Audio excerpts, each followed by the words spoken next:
Manx Radio. The Mannin Line with Andy Wint.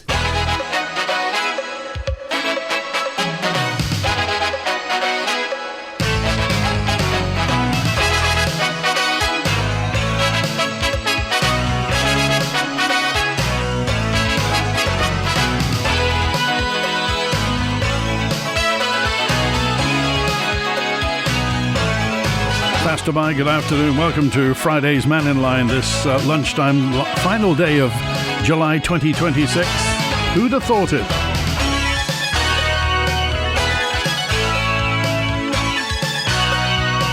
So what's on your mind today? Text, email, call and WhatsApp. The Manx Wildlife Trust is the latest to weigh into the offshore wind farm debate, saying that the ecological assessments taken by the applicant behind Moor Vannin are inadequate, and the impacts on the Manx environment are understated. Lots of other stuff in the news as well about those birds being humanely managed at St John's. I think what they say is killed. That's what humanely managed means, doesn't it?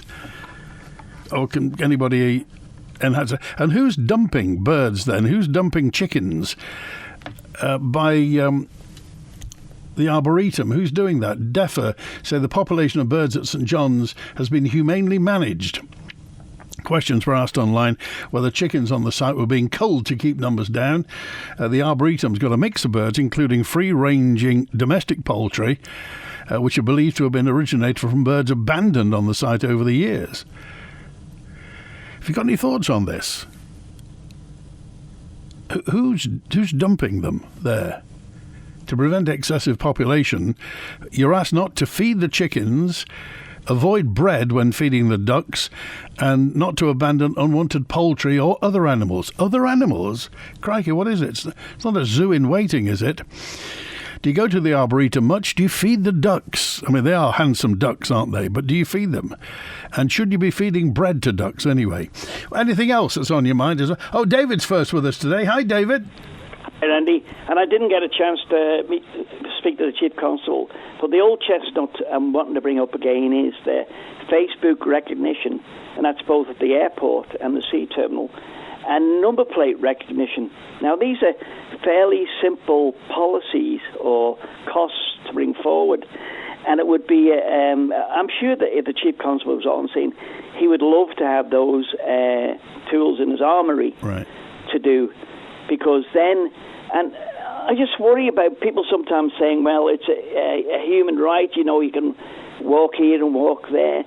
And nowadays, you go to other different countries, you probably, when you go through the airports and stuff like that, they take a picture of you. Not only that, David, let me tell you, if you walk down Strand Street in Douglas, there's cameras there.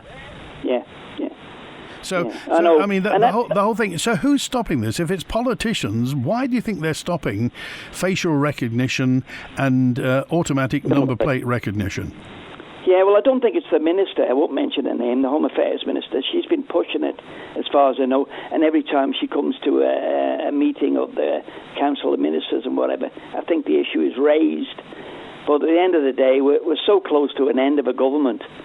And a change around on the politicians we've got, because you look at something and the people knock on your door, and I've only had one. At the end of the day, what you need to ask them is, what have you done for the island, and what have you done for me as a citizen? And that's the two questions that they should be able to answer to you. Well, never mind let's face it, you've been in local politics an awful long time. You were in Keys as well. Yeah. When you used to knock on people's door and they asked you that, what did you say when you wanted to be an Onken MHK? Well, I used to, at them times, we had probably a bit of more money, and we used it, well, I think the previous governments before used it wisely and looked at examination of contracts, not examinations as such, but looked at a contract, and I just can't believe that most of the contracts the government are getting involved in, and I'll bring the housing board up at the old nurses' home site.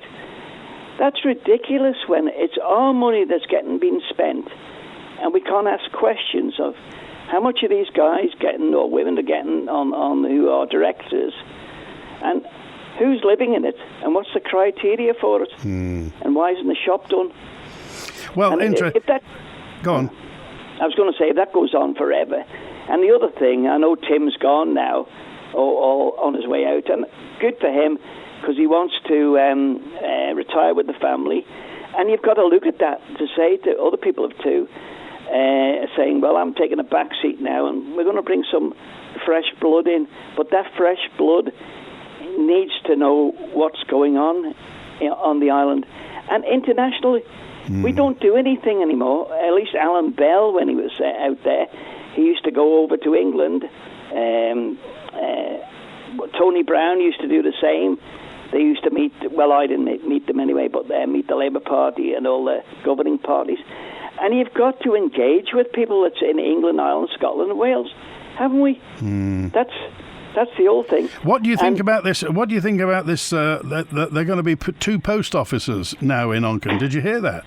Well, I was going to say at the end there, I want to thank the current guy and the family that's at the post office in Main Road, Onken. But what a kick in the nuts for him, really, to tell you the truth. I'm sorry about using that term, but anyway, that's nothing I can do about that. But to offer him, and I remember talking to him ages ago and saying to him, he couldn't run a business. He has to lease the shop. That's not his fault. You've got to do something, haven't you? But then they're going to split it now in two locations, one in Birch Hill, where I live. I mean, that might be fine for a few, and the other one at Ballacrint. But I don't think they've even thought about what we actually after is not have our tax discs and whatever renewed at the post office. We want a proper post office instead of just getting stamps and an odd bit. And I don't think even, I must check on Ballacrint anyway, I don't think the nearest post box is probably on the main road somewhere. So never mind. Oh, yeah. Have you been to the co-op in Main Road lately? Main Street, by the way. In Onken? Yeah. Yeah. Because Liz dropped me a note to say there's been water running down the road for 2 weeks. She didn't know whether it was a natural spring or a burst main. No. Well, the Water Authority, if anybody thinks of something like that, just ring the Water Authority up and register it as an issue. I think it's a valve somewhere in the main road there, which has probably got a leak on it, and probably want the packing box redone. What the problem you've got is when you're on a main road, and especially a busy road like Onken, is closing it off and getting it done. Well, how long would it take to mend? Would it be a half-day job? Well, the problem is you've got to get down to it. You can imagine you can't just go into a smaller hole where you put a steel tube down and turn it off or on. You've got to get down and take off the packing box. You've got to isolate the water. It'll be a main supply coming to maybe even going to Laxey, because there's a main trunk main that comes through there and goes on to Laxey. But it's something that the Water Authority and the lads there can actually do. A, if they get the time, and B, if they close the road. Okay. All right. Good to hear from you today, Dave. Have a good weekend. Yeah, and I say, mate. All the best to you. Let's and remember, Manx Utilities do have, I think it's report a leak line. So if you see anything that looks like a water main leaking, then get on the phone to them straight away. And then, because the last thing you want to do in this weather is waste water. But then again, it's going to start raining soon. Betty's on now. Hi, Betty. Hi, Andy. I can't stay on for long because I'm going to my exercise class in Ramsey Town Hall today. Oh, crikey. It's run by Steph, by the way, and she's excellent. Right, jolly. Anyway, what I want to say is the government lying to us? Have they already sold us out for 30 pieces of silver? I fear that this government has agreed to the desecration of this island by allowing its waters to be covered by wind farms. We need a referendum rather on this, we shouldn't be allowing potential MAKs to have their mouths shut. Well, in reality, Betty, we don't know. We don't know because there is a feeling, and it may be completely unfounded, that, as you say, somewhere in government, somebody signed a letter to Orsted saying, yes, it's going to go ahead at some point. We don't know that, and it may be completely wrong. I know, but it would be nice. It would be nice to know, wouldn't it? Yes, it would. That's why I asked the question. I wasn't saying this is a fact. I was asking, is the government lying to us? Have they sold us out for 30 pieces of silver? And the fact that we have been told, this is probably a fact, I think it is, that potential electors can't give their opinion on this, otherwise they won't get into the Council of Ministers and they won't be allowed to vote on it. And that, to me, is totally undemocratic. Okay, all right. Enjoy your exercise class, okay? Thank you. Take care. Bye-bye. 16 minutes past 12 on Manx Radio. So has that water stopped running down the road, main road in Onchan, outside the co-op? It would be nice to know. Just a quick word. I just wanted to draw something to your attention before we go any further. When I can find it. Oh, here we are. Yes, go to the Summerland site this Sunday, 2nd of August at 7 o'clock for the 1 minute silence to mark the 53rd anniversary of the Summerland fire, where 50 men, women and children perished. Gather to remember them, the friends and the families and the survivors and all those who came to their aid in the unimaginable tragedy. The event's organised by the Summerland Memorial Limited, and it's this Sunday, 2nd of August, 7 o'clock at the Summerland site. Howard's on Mannin Line now. Hi, Howard. Oh, hello, Andy. Yeah, I was just looking at one of your items on your news. It's from Brian, what's the name from? Thompson. Thompson, yeah. A lot of people, now I'm almost certain this is still in being. On the ships, and I have seen this, I've been up on the bridge and I've seen it, there's a setup, what they say, Mode A and Mode B. And that's the way the ship can sail when she's carrying passengers. Because we fell foul of this quite a few years ago, because we always got a cabin on the Ben. And at this particular time, the Mannin was out of working order. She'd been damaged. So they were putting passengers from Mannin onto the Ben. Fine. But when we walked on board, went up to the information desk, oh, Mr. Quayle, cabin's ready. We have a problem, though. What's that? I said, she said, you're going to have to share it. I said, who with? Oh, I don't know. She said, we're just moving people around. I said, well, I won't be sharing a cabin. And apparently, and as I say, I have seen it, if another ship within the fleet goes out of working order, then the Mode A or Mode B will kick in. Let's assume Mode A is the normal, everyday sailing situation. Mode B would be the emergency one, where every seat that's on that ship has to be made available to customers. And that is the criteria written down. Now, I don't know whether it's a maritime ruling or the steam packet ruling, but I have seen that in the bridge on the Ben My Chree. And we eventually ended up in a disabled cabin. And not a very nice one at that either. I felt sorry for the people who were in the disabled cabins. And we were just about to settle down, my wife and I. Next thing, the sliding door opened. Hello there, we're in the cabin next door. Well, I thought, well, that's not right. That should be locked. Yeah. And they just walked into our cabin. But whether that's been changed or not now, I don't know. But the attitude that Mr. Thompson is, this is the boat that the people wanted. They didn't want that. They wanted the boat as it was. And if you look at it, I don't know how many cabins there were. Let's say there was 20 20 cabins. Well, each one of those is capable of accommodating 4 people. So that's 80 people less they're able to carry on board the ship in their total numbers on every trip. So what's that doing to reduce the numbers of people able to travel? But well, the thing is, they've put these, they've taken the cabins away from the Ben My Chree because they wanted to put the crew in, because they wanted the crew to live on board. And I can't believe that they didn't think that at some point they may want cabins, or whether or not there's a plan to build another something. Do you remember when the Ben My Chree first arrived, there wasn't enough space on it? So they built that passenger lounge on the back, didn't they? They put another... So whether or not they're aiming to do something like that and build another lot of cabins somewhere and bolt that on, but at the moment, Howard, we've always been used to having, even the Lady of Man had small cabins, but she had some cabins. All the ships had cabins at one time, even the old steamships. So I can't think why they would decide to have no passenger cabins at all, unless the thought was it's going to be sold to somebody else.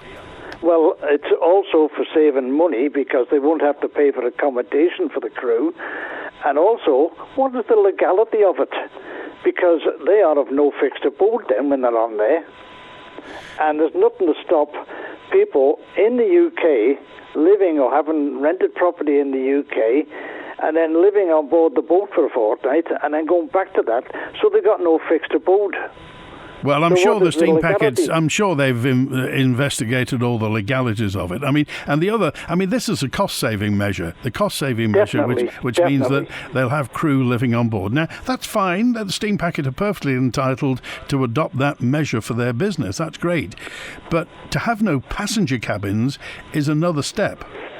Well, they're now having to put or modify something because of this young girl that's having to go away, and she's unable to fly because of her health. Yeah. They're now having to accommodate a patient room. Fancy having to put a patient room on board a vessel that used to have all those cabins. And you can't think that young girl will be the only person that this will apply to? No. Well, we used to always go on there, and my wife was not good for climbing stairs. She had very bad sciatica. So we used to always, and they were always very good. She used to say, can we have the lift lane? And that's when you see people with the hazard lights flashing. They're going down. They're not getting priority to a degree like that. They are getting assistance.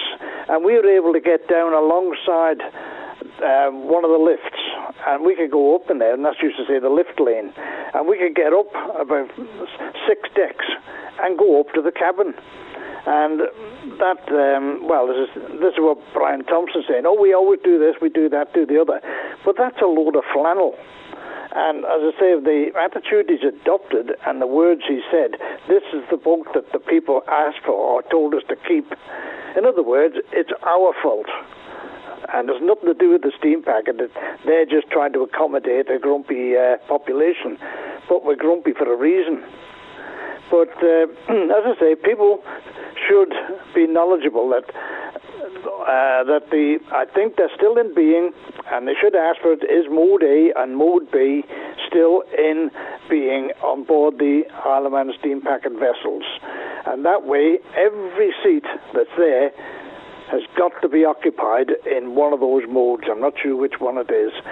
But it's a disgrace that, going by that, to say if there was 20 cabins, that's 80 people that they cannot accommodate on every sailing. And remember, at the moment, Howard, we're lucky with the weather. If the weather turns over the next few weeks and before the end of September, then I can guarantee the grumpiness will move up a few degrees.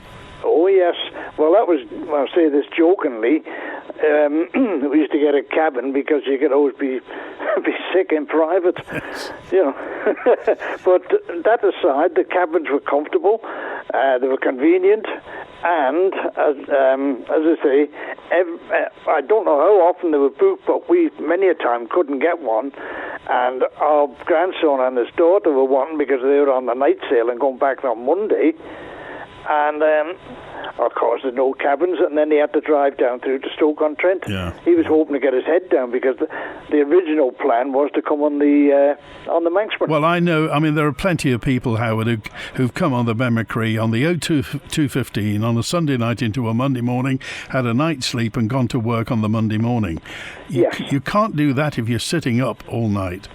No, and he said those reclining seats that they put in are neither use nor ornament. He said they don't go right back, so you only recline so far, but you can't sleep in that position. And who wants to sleep in like a church hall?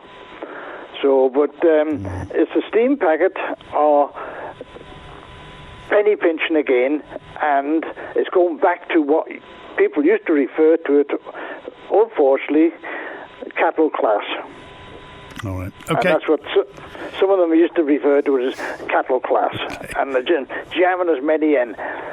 And the likes of the Manxman, when she was built, her lifeboat, one of the lifeboats was raised off the ground, off the deck. And that was so they could accommodate, although they couldn't use it, they could accommodate extra passengers on board because that was considered part of the deck then. Okay. All right, Howard. All these little things they work on. Good to hear from you. Have a good weekend. Thanks for calling us today. Bye now. All right, Manx Wildlife Trust, the island's leading conservation charity, is the latest to weigh in on the offshore wind farm debate. It says ecological assessments undertaken by the applicant behind the Moor Vannin proposal are, quote, inadequate, and the impacts to the Manx environment, quote, understated. It's issued a statement declaring its belief that assessments provided by Ørsted don't provide clear analysis of impacts or mitigations in a specifically Manx context. The chief exec of the Manx Wildlife Trust is Graham Makepeace-Warne. Clearly this is an important issue. It's a massive project for the island, and there's clearly a lot of very strong opinions out there. And at Manx Wildlife Trust we were starting to get frustrated at the amount of misinformation, accusations of not having done anything, when in reality we were putting a huge amount of work, a huge amount of resourcing into making representations at the examination. So we wanted to put a statement out to try and address some of those things. And importantly, we wanted to make the point that there is no point in us as an organisation coming out for or against this project at the current time. Our best strength, if you like, is to work through the examination process, and that's exactly what David and his team have been doing. So we wanted to put a statement out explaining the level of work that we'd done and what our findings were. But to reiterate, it doesn't say that Manx Wildlife Trust are either for or against this as a project. We see the need for and support the idea of renewable energy, but we want to make sure that wildlife and wildlife's needs are heard in that process. Graham Makepeace-Warne from the Manx Wildlife Trust, and the David he was talking about is David Bellamy. So one of the examples the charity has given in terms of these ecological assessments is one from Ørsted regarding bird deaths. It estimates 660 killed per year, while the modelled 309 annual guillemot deaths would represent about 20% of the known Manx overwintering population. So here is the charity's head of conservation and land, David Bellamy. So I guess it's important to know that these figures are the applicant's figures from their own modelling. We don't have in-house expertise to do our own modelling in this area, so we're taking the applicant's figures at face value. To be fair to the applicant, all of this is above board. It's all in the public domain, but of course it is buried in those 10,000 pages that we talked about before. So by going through this, we're wanting to pick out these impacts, and something that this has highlighted, especially in using seabirds as an example, is what the applicant is saying is that these significance, the 660 expected bird deaths per year, is insignificant, and they've come to that assessment by using what's called biogeographical ranges, and sometimes that's at the scale of the western side of the British Isles, for example. What we're saying is when we start to look at those same figures but reference them to the Manx population, that these really are quite significant, and that significance is important because under established environmental impact assessment protocols, if something is insignificant, you don't have to mitigate it. What we're saying is on the Isle of Man, we think these figures are significant and need to be mitigated, and actually Manx policy is different to in the UK, and we've got 3 different areas of policy and legislation on the Isle of Man that say all adverse impacts impacts have to be mitigated, whether they're significant or insignificant at all. That's David Bellamy, Head of Conservation and Land at the Manx Wildlife Trust. We asked Ørsted for a response. We couldn't get them to say anything, but they sent us some words, and these are they. Our environmental surveys and impact assessment methods follow internationally recognised standards and were developed through extensive consultation with Manx statutory, that's DEFA, and tertiary, e.g. Manx Wildlife Trust stakeholders. They've also been scrutinised throughout the examination. Ørsted said that Manx Wildlife Trust has been engaged at all stages of the project development and have had multiple opportunities to comment on both the scope of the surveys and the assessment methodology. No alternative assessment approach has been proposed by Manx Wildlife Trust or other stakeholders. Ørsted said during the examination we provided extensive clarification on what we mean by the term uniquely Manx. It means applying robust, internationally recognised best practice while reflecting the island's specific environmental conditions, which is exactly what we've done. Ørsted said, we understand the examining body is satisfied with those explanations, having no further questions in relation to the term. In relation to the potential effects on features of ornithological interest, our assessment, that's Ørsted's assessment, concluded there are no likely significant effects requiring mitigation, and that conclusion has been supported by evidence presented throughout the examination. That's Ørsted's words, by the way, not mine. For a wide range of wood-burning stoves and a complete installation service, visit The Snug in Ramsey. And we don't stop there. Kiln-dried firewood and full aftercare service, including chimney sweeps and maintenance. Call The Snug in Ramsey. Oh, June, 1 minute we're roasting hot in the conservatory and the next minute we're freezing cold. Well, missus, you know how a hut keeps you cool in the summer and warm in the winter? Well, a solid conservatory roof from Spectrum Windows does the same job. Great solution. Tell you what, Jeffrey needs a little bit of work on top. Do you think they could help him too? Only if they've started selling wigs. Transform your conservatory with a Guardian or Ultra Frame solid roof. Visit Spectrum Windows, the showroom, Derby Road, Ramsey, or call 817777.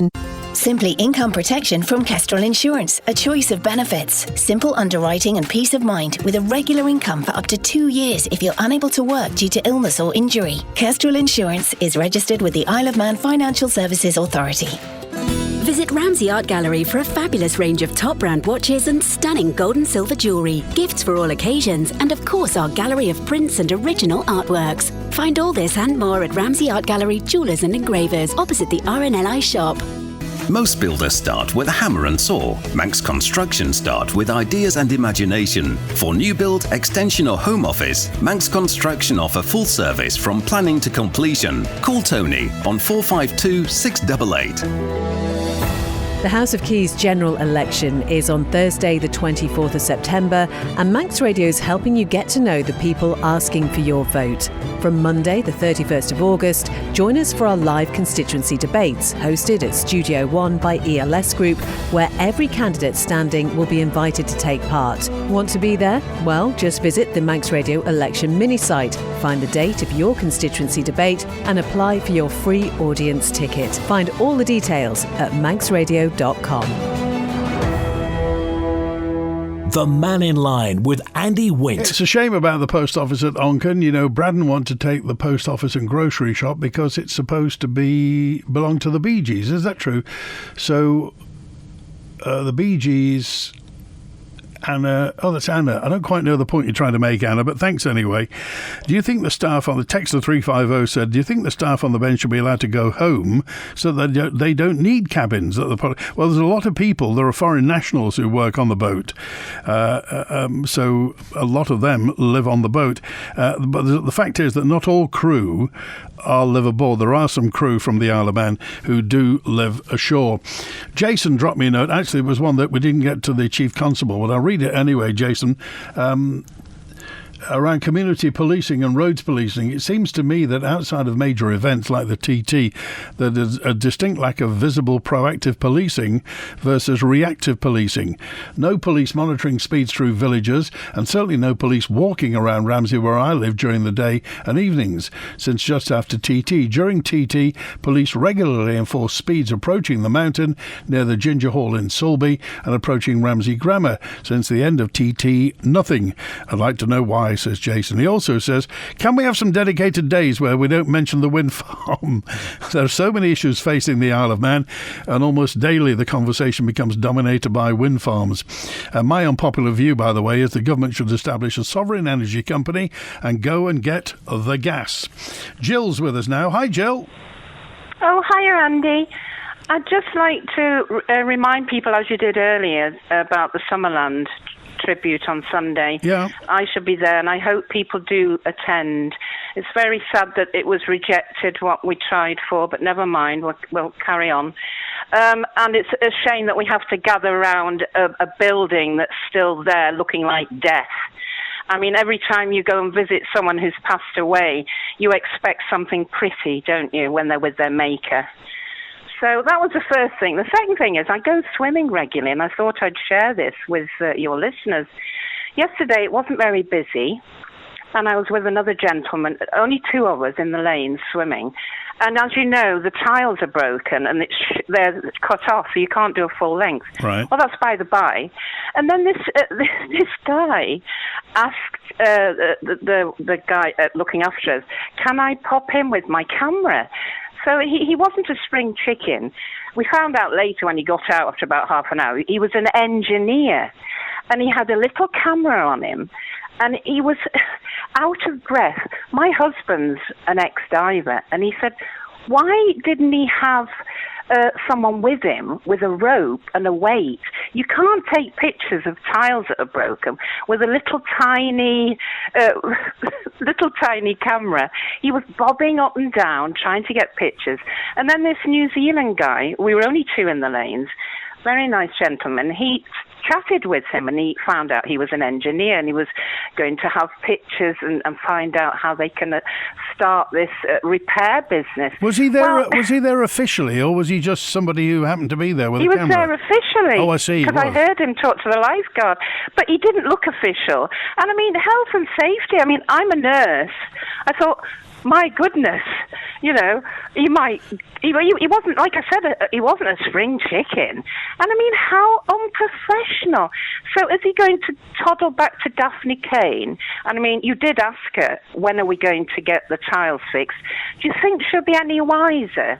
Don't think so. Looks very unprofessional. Well, the thing is, that how long does it take to mend some tiles in a swimming pool?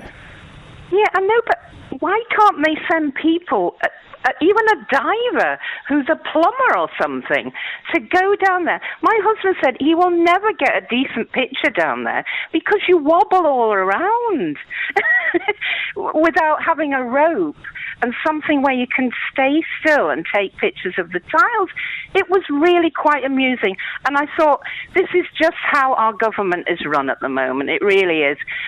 My husband had to take Monday off because our little granddaughter, Ivy, she's got 6 weeks off school. And you want to take them somewhere nice. And we enjoyed a wonderful day at Morag Park. But I don't drive. He had to take a day off to take them. My son's now got an allotment because he lives in a fancy apartment in Douglas. There's no park for the children still. And like Daphne came with her tiles, she doesn't know when it's going to happen. The gentleman on your radio said we're going to get a park, but I don't think we're going to get it anytime soon. Andy, I feel like going around with a collection box. All those MHKs with children, if they want a swing and a couple of slides that have been taken away from their garden, and that's all that we had, Andy. I saw lots of nationalities in Morag Park. It's a beautiful park. We don't want that. We just please put back what you took away from us. Now, you know, it's just not fair, Andy, and they won't make that park. They won't put it up. So let's do it ourselves. That's an interesting point. An interesting point, then. If we all started and clubbed together to do it, what do you think they'd say? I think we'd get one very quickly, just like when King Charles came. They did the prom very nicely and very quickly. Yes, and then a week later they said they're going to complete the horse tramway after he'd endorsed it. We're being lied to all the time, and I hope fresh blood comes. I've been listening to the candidates a half an hour before you come on, and there's some jolly good youngsters there, like the children you interview. They've got some good grown-up heads on young shoulders. Let's have people with a few qualifications. Are these people for finance? Have they any qualifications? I had to do qualifications for nursing, but you can come into be an NHK who gets lots and lots of money, and you don't know how to add 2 and 2 together. Okay. So please, let's get this park done. We're not going to get it done. My husband has to take a day off work to take me to this beautiful park in Ramsey, and we just want what was taken away from us. Okay. So MHKs are listening. They do listen to you, Andy. Oh, and another thing, the allotment where my son has, there's a lovely man there. I've never met him, and they only had the allotment for a week, because we have no park in Douglas. And he's given me some rhubarb. I'm cooking it as we speak, rhubarb crumble. And he's called Richard. He's heard me on Mannin Line. He listens to your show as well. So, Richard, if you're listening now, thank you very, very much. I'm made up. All right. Have a good weekend, it's a small Jill. island. All right. Thanks for calling. Thank you, Andy. Good to hear from you. Well, and a hello to Rhubarb Richard as well. Following on, this is an anonymous from Peel who just said, following on from the Chief Constable being on air on Wednesday with regard to road traffic collisions, would the introduction of dashcams being mandatory on all vehicles not make it much easier for them to complete their investigations, especially in the cases where there's been a loss of life? I just wonder what you think about this, whether or not you think, and maybe the insurance companies have got something to say about this. If every vehicle on the Isle of Man, everything that had a Manx registered plate, when it went to the test centre, had to have a dash cam on it, and they can be made relatively unobtrusive, because if everybody has a dash cam, then we'll all be on a level playing field. What do you think about that? Or maybe the insurance companies could give a bit of a discount if somebody did have a dash cam. What do you think about that? Mandatory dash cams. There seems to be there seems to be no value in spending on ID checks on the Isle of Man. Controls to prevent drug dealers and illegal immigrants should be at UK ports. If they aren't, and the police continue arresting people once they're here based on UK intelligence, we better extend the prism, says Gaz. Well, I think that's what we're going to do, to be quite honest. And Jamie said, having sat through all the Moore Vannin hearings on behalf of Garth commissioners, I would like to publicly praise the excellent professional input into the process of 3 local experts. That's David Bellamy from Manx Wildlife, David Beard from the Manx Fish Producers, and Kevin Wells from the Manx Bat Group. Thank you, Jamie. And here's Bonzo with us now. Hi, Bonzo. Hello. And yes, in response to one of your previous messages, no, it's not going to be a wind farm day. Instead, I'm going to address the Summerland inquests. Of course, there's been the decision by Dean to call it on these things.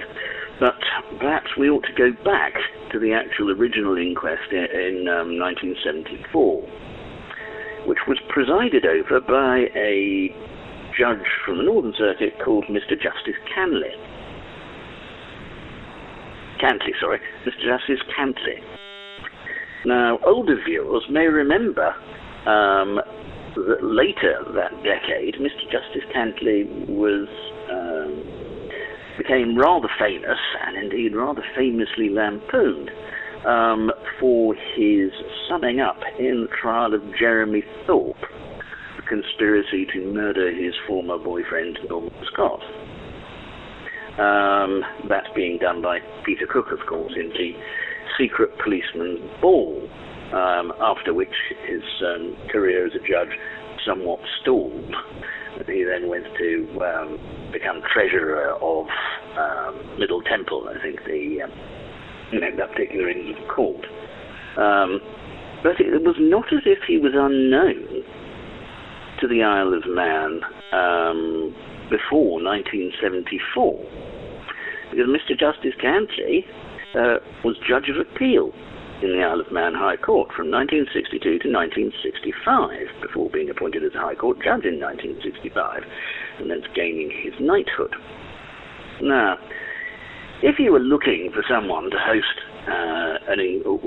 someone to preside at an inquiry who might perhaps have a slightly more sympathetic view to the Isle of Man's position, of course regarding all the legal arguments as well, then you might be inclined to suggest that such a person was going to be the presiding judge at the inquest, then being known, of course, to the Isle of Man legal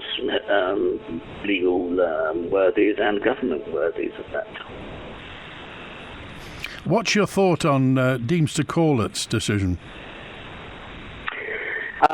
Well, this is the three branches of government problem. Because essentially, although the AG's department has this kind of quasi-relationship between the judiciary and the administration, with also providing legal advice to the legislature, there are separations of powers.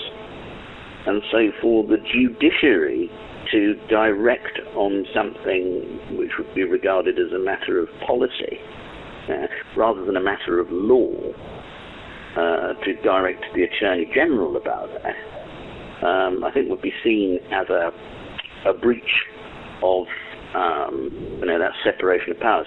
Now, Walter Wanenberg, of course, is retiring, and he has said there are no plans for the adoption of any form of Hillsborough law. Well, he might not have any, but whether the incoming administration has is another matter. And of course, because of the way that the Hillsborough law was constructed,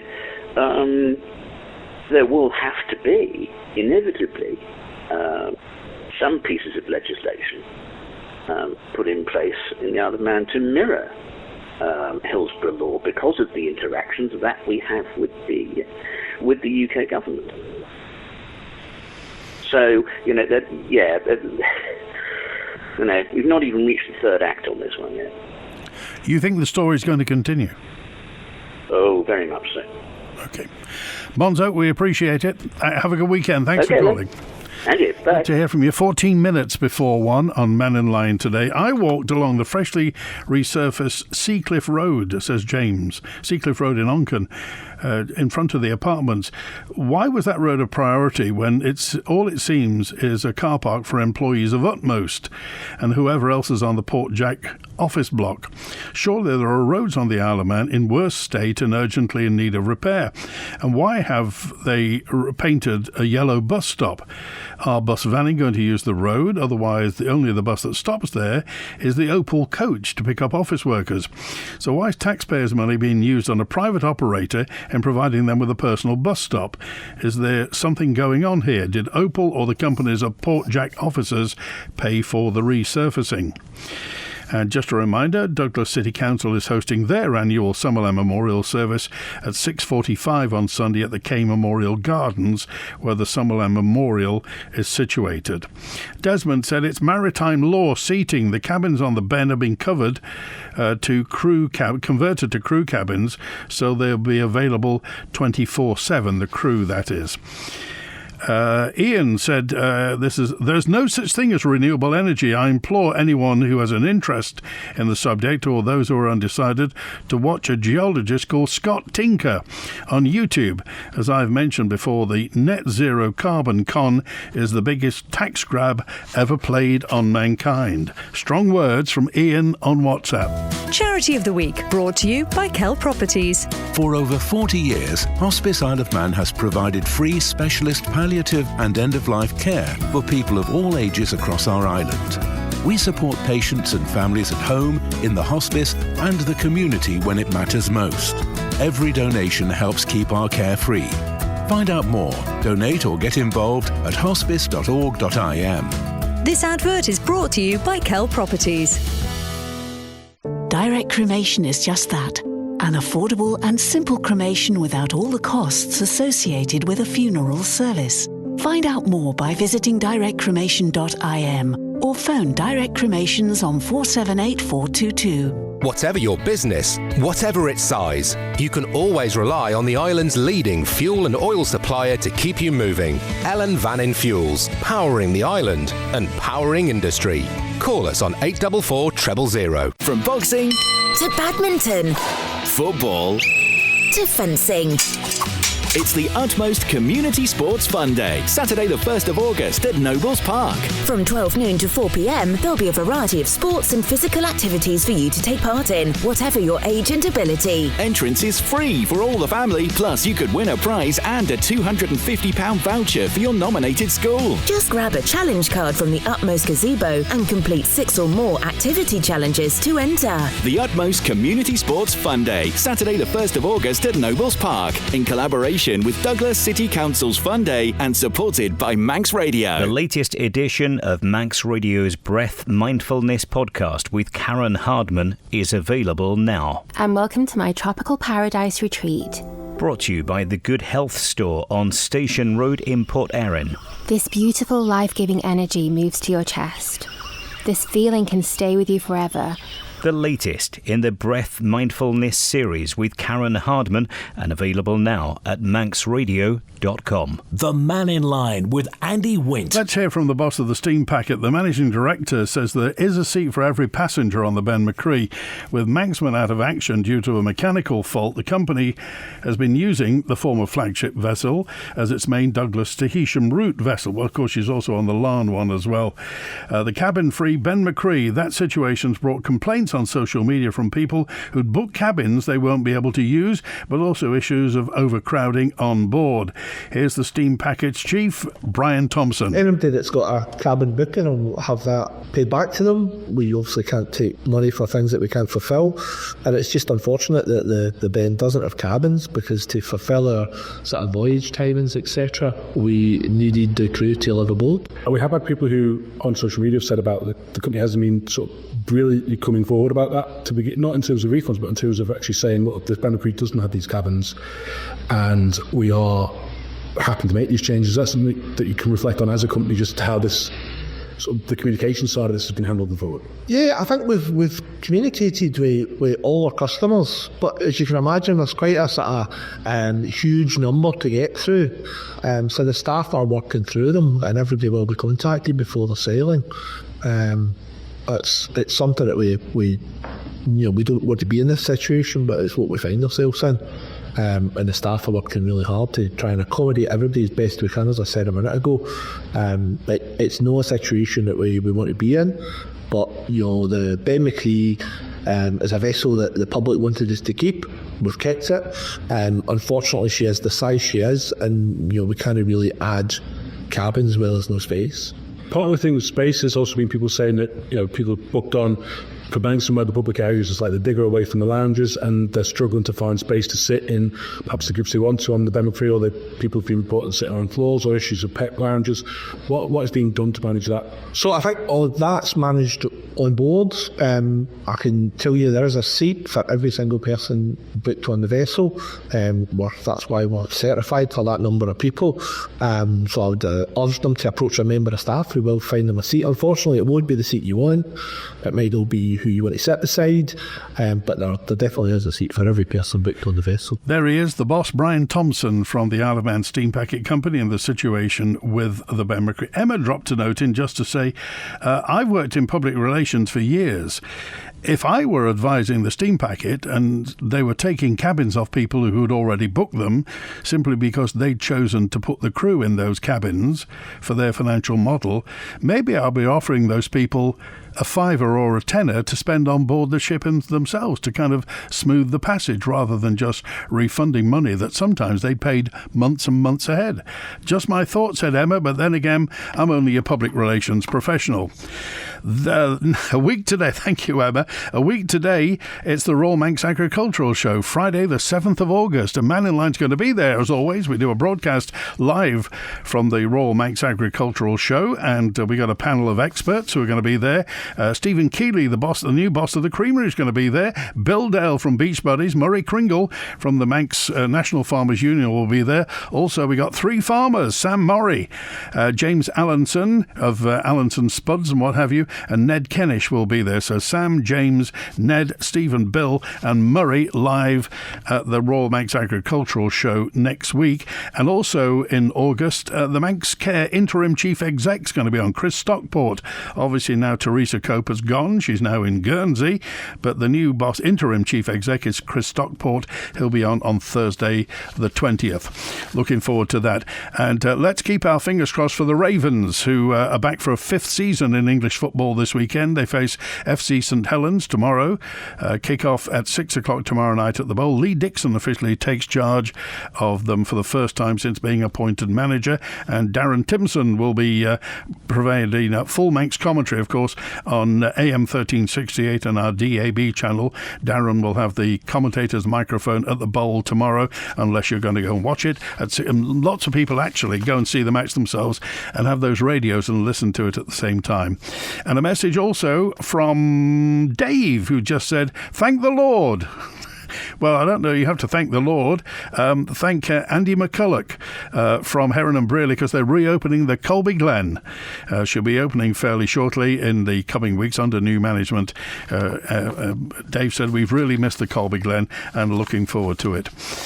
Also, 2 weeks on Sunday, by the way, the Manx Grand Prix gets underway in Classic TT. Sunday, August 16th to Friday 28th. Qualifying sessions running from the 16th to the 22nd. And the main MGP race days, 24th to the 28th. And of course it will all be live on AM 1368 with Manx Radio Motorsport. And while we're talking about sport, I've got to say congratulations to Rob Pritchard for staying awake for the whole week. Rob's been live in Glasgow with the 2026 Commonwealth Games. I don't think he's had any sleep for the entire week. He's been reporting. If you go to the Manx Radio Sport Facebook page, there's a live blog and all sorts of things happening there.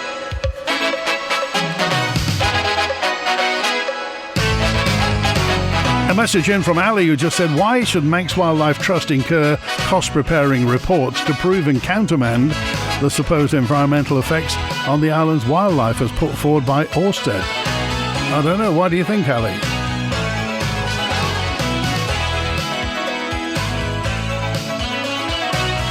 And this is Gaz, who said, government's supposed to serve the people and be open and transparent, yet the AG found it necessary to caution MHKs not to speak about the Ørsted wind farm.